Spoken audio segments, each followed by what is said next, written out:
বিপ্লবী সমাবেশে উপস্থিত বিপ্লবীদের জানাই সালাম। আসসালামু আলাইকুম ওয়া রাহমাতুল্লাহ। আজকের এই বিপ্লবী সমাবেশ থেকে শেরপুর ৩ আসনে সম্মানিত সংসদ সদস্য পদপ্রার্থী মোহাম্মদ নুরুজ্জামান বাবুল ভাইয়ের রুহের মাগফিরাত কামনা করছি। আল্লাহ তাআলা তাকে জান্নাত নসিব করুন।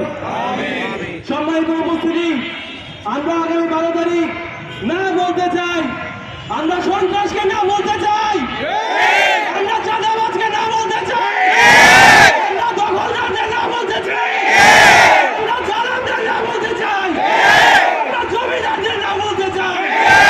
যারা ক্যাম্পাসে গণরুম গ্যাস রুম গাঁজা তৈরি করে আমরা তাদের না বলতে চাই।